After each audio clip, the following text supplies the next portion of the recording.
इस हफ्ते की सबसे बड़ी स्टोरी एक ऐसे आईएएस ऑफिसर की है जिन्होंने सिर्फ एक एडमिनिस्ट्रेटर के तौर पर नहीं बल्कि एक पिता की तरह सैकड़ों जिंदगियों को संवारा। उनकी कहानी सिर्फ राहत और पुनर्वास तक सीमित नहीं थी, बल्कि उन बच्चों की जिंदगी को एक नई दिशा देने की थी जो 2004 की सुनामी में अपने परिवार को खो चुके थे। इसके अलावा इस हफ्ते भारत ने वाइल्ड लाइफ कंजर्वेशन की दिशा में एक बड़ा कदम बढ़ाते हुए इंटरनेशनल बिग कैट अलायंस या IBCA को एक treaty based inter governmental organisation में तब्दील कर दिया है। साथ ही यूपीएससी CSE 2025 के लिए 979 पदों की घोषणा हुई है, जो एस्पिरेंट्स के लिए एक महत्वपूर्ण अपडेट है। और आखिर में ब्यूरोक्रेसी में इस हफ्ते कई बड़े बदलाव देखने को मिले। Ministry of home affairs, ministry of tribal affairs और डिपार्टमेंट ऑफ इकोनॉमिक अफेयर्स सहित कई अहम मंत्रालयों में नए अधिकारी नियुक्त किए गए हैं। इन बदलावों का प्रशासनिक कार्यों पर क्या असर पड़ेगा, ये देखना दिलचस्प होगा। नमस्कार, मैं सृजन गिरदोनिया और आप देख रहे हैं इंडियन मास्टरमाइंड्स का weekly news show bureaucracy this week.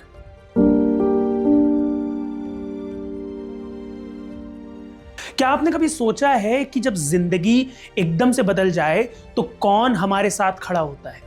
आज की कहानी एक ऐसे ही इंसान की है जिसका नाम है IAS ऑफिसर जे राधाकृष्णन। उनके डेडिकेशन, केयरिंग एटीट्यूड और कमिटमेंट ने न केवल 2004 की सुनामी के समय रिलीफ और रिहैबिलिटेशन में अहम भूमिका निभाई, बल्कि ऑर्फन्ड बच्चों की जिंदगी में खुशियों का नया अध्याय भी लिख दिया। जे राधाकृष्णन सिर्फ एक ऑफिसर नहीं है, वे एक पिता की तरह हैं जिनका प्यार आज तक उन बच्चों के दिल में बसा हुआ है जिन्हें उन्होंने अपनाया। ऐसी ही एक बच्ची सौम्या जो अब बड़ी हो गई है और उसकी शादी हुई, तो उनके प्रेजेंस ने उस दिन को और भी खास बना दिया। इसी तरह दूसरी बच्ची मीना की शादी, जिसे उन्होंने ऑफिशिएट किया, ने उन सभी दुखों के बाद उम्मीद की नई किरण जगाई। डॉक्टर जे राधाकृष्णन 1992 बैच के तमिलनाडु काडर के IAS ऑफिसर हैं। उनके इस सफर की शुरुआत 26 दिसंबर 2004 को हुई, जब एक भयानक सुनामी ने तमिलनाडु के कोस्टल इलाकों को तहस नहस कर दिया था। 26 दिसंबर 2004 की सुबह तमिलनाडु में एक ऐसा दिन था जिसे लोग कभी नहीं भूल पाएंगे। It was a peaceful morning of December 26, the day just after Christmas.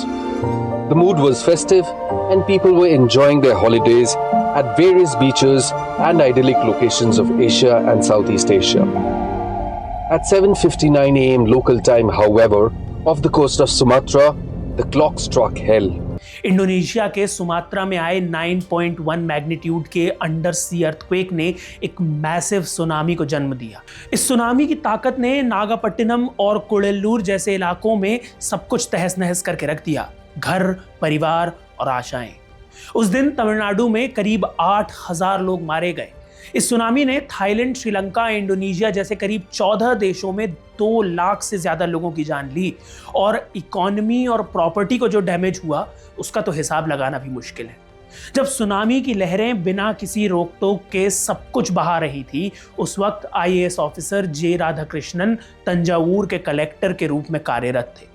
वे तुरंत नागापट्टिनम के लिए रवाना हो गए। वहां पहुंचते ही उन्होंने देखा कि लोग पैदल चलकर एक दूसरे की मदद कर रहे थे। उन्होंने तुरंत बसेस और 32 एम्बुलेंसेस अरेंज की ताकि लोगों को किसी सेफ जगह पहुंचाया जा सके। उनके सामने 900 डेड बॉडीज थी, एक ऐसा दर्दनाक नजारा जिसने हर किसी के दिल को झकझोर कर रख दिया।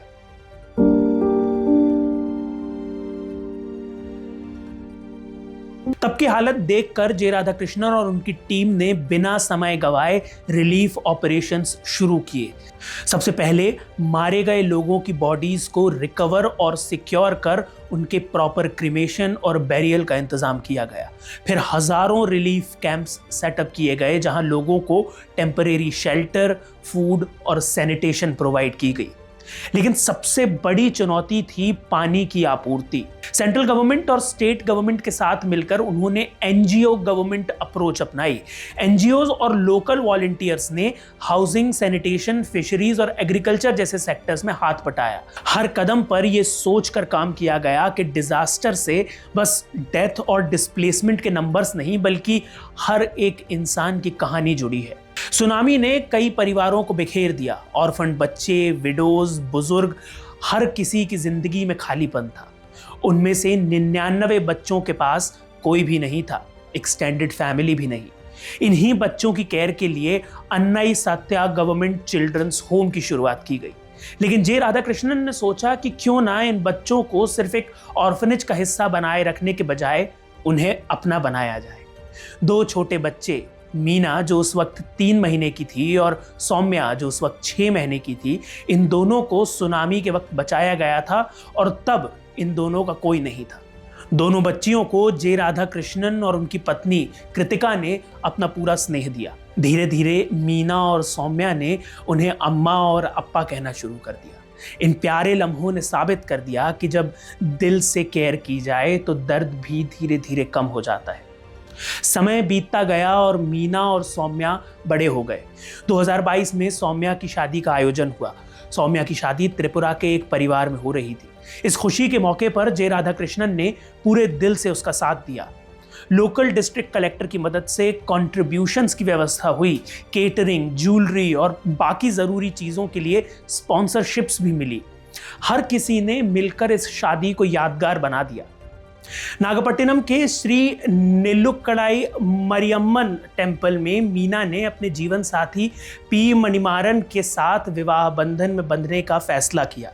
ये शादी सिर्फ एक वेडिंग सेरेमनी नहीं थी, बल्कि उन तमाम लोगों के लिए एक सिंबल थी जिन्होंने डिजास्टर के बाद भी उम्मीद और प्यार को कायम रखा। जब बात आती है दिल से निभाए गए फर्ज की, तो जे राधाकृष्णन की कहानी सबसे अलग है। उन्होंने सिर्फ ऑफिशियल ड्यूटी निभाई ही नहीं, बल्कि उन ऑर्फन बच्चों के लिए एक पिता की तरह मौजूद रहे।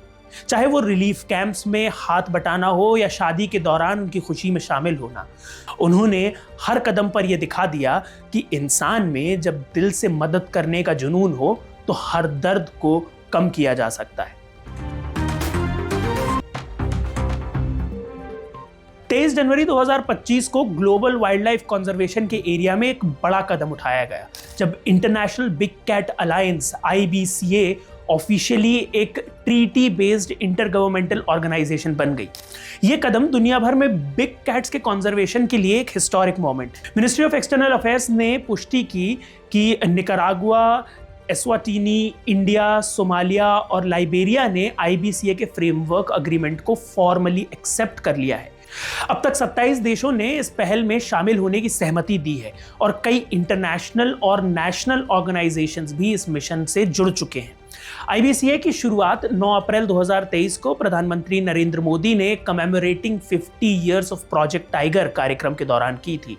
इसका aim tiger, lion, leopard, snow leopard, चीता, जैगुआर और पूमा जैसी 7 आइकॉनिक बिग कैट स्पीशीज के कंजर्वेशन के लिए ग्लोबल कोऑपरेशन को बढ़ावा देना है। यूपीएससी ने सिविल सर्विसेज एग्जामिनेशन 2025 के लिए 979 पदों की घोषणा की है। यह नंबर 2024 में घोषित 1105 पदों की तुलना में कम है, जो हाल के वर्षों में जारी वैकेंसी रिडक्शन ट्रेंड को दर्शाता है। एस्पिरेंट्स यूपीएससी की ऑफिशियल वेबसाइट पर जाकर एग्जाम के लिए अप्लाई कर सकते हैं। एप्लीकेशन विंडो 11 फरवरी 2025 तक खुली रहेगी और इसके बाद कोई आवेदन स्वीकार नहीं किया जाएगा। प्रिलिमिनरी एग्जामिनेशन 25 मई 2025 को होगा।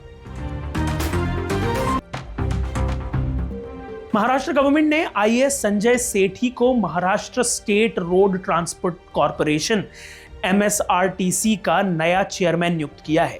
यह पहली बार है जब किसी IAS अधिकारी को इस पद पर नियुक्त किया गया है, क्योंकि पिछले 1 दशक से ये जिम्मेदारी आमतौर पर किसी पब्लिक रिप्रेजेंटेटिव यानी किसी नेता के पास रही है। सेठी, जो इस वक्त ट्रांसपोर्ट सेक्रेटरी हैं, एडिशनल चीफ सेक्रेटरी रैंक के अधिकारी हैं। उनकी नियुक्ति ने पोटेंशियल कॉन्फ्लिक्ट ऑफ इंटरेस्ट पर सवाल उठाए हैं, क्योंकि वे पहले से ही MSRTC के एक्स ऑफिशियो मेंबर हैं। MSRTC जो देश की सबसे बड़ी पब्लिक ट्रांसपोर्ट सर्विस में से एक है, इस समय financial crisis, obsolete buses, worker dissatisfaction और डिक्लाइनिंग राइडरशिप जैसी चुनौतियों से जूझ रही है। हाल ही में घाटे को कम करने के लिए करीब 15%, 14.95% टू बी एग्जैक्ट, किराया बढ़ाया भी गया था। भारत सरकार ने हाल ही में कई महत्वपूर्ण प्रशासनिक नियुक्तियां की हैं, जिनमें विभिन्न सेवाओं के अधिकारियों को प्रमुख पद सौंपे गए हैं। इंडियन ऑर्डिनेंस फैक्ट्री सर्विस या IOFS के 2011 बैच के अधिकारी प्रशांत कुमार मीना को मिनिस्ट्री ऑफ ट्राइबल अफेयर्स के तहत national education society for tribal students या नेस्ट्स का एडिशनल कमिश्नर नियुक्त किया गया है। वे अभी ऑर्डिनेंस फैक्ट्री खमरिया जबलपुर में जॉइंट मिशन डायरेक्टर के रूप में कार्यरत हैं और मार्च 31, 2026 तक इस नए पद पर रहेंगे। IRS हिमांशु रॉय को डिपार्टमेंट ऑफ फार्मास्यूटिकल्स में डायरेक्टर के रूप में प्रमोट किया गया है। वे अभी तक डेप्यूटी सेक्रेटरी थे और अब सितंबर 4, 2028 तक इस पद पर कार्य करेंगे। S दिव्यदर्शनी, जो कि 2011 बैच की तमिलनाडु काडर की IAS ऑफिसर हैं, उनको डिपार्टमेंट ऑफ इकोनॉमिक अफेयर्स में डायरेक्टर नियुक्त किया गया है। वे सेंट्रल स्टाफिंग स्कीम के तहत 5 साल के कार्यकाल के लिए इस भूमिका में रहेंगी। इसके साथ ही इंडियन स्टैटिस्टिकल सर्विस या ISS की 2010 बैच की अधिकारी डॉक्टर सुदीप्ता घोष को मिनिस्ट्री ऑफ होम अफेयर्स में डायरेक्टर होम अफेयर्स के रूप में नियुक्त किया गया है। वे अभी ministry of statistics and programme implementation में सोशल स्टैटिस्टिक्स डिवीजन की डायरेक्टर हैं और अब 20 जून 2027 तक इस नए पद पर कार्य करेंगी। So these were all the news for this week. आपको इस हफ्ते का एपिसोड कैसा लगा हमें कमेंट्स में जरूर बताएं। अगर आपको ये वीडियो पसंद आया तो इसे लाइक और शेयर करें, साथ ही इंडियन मास्टरमाइंड्स को सब्सक्राइब करें। Thank you for watching.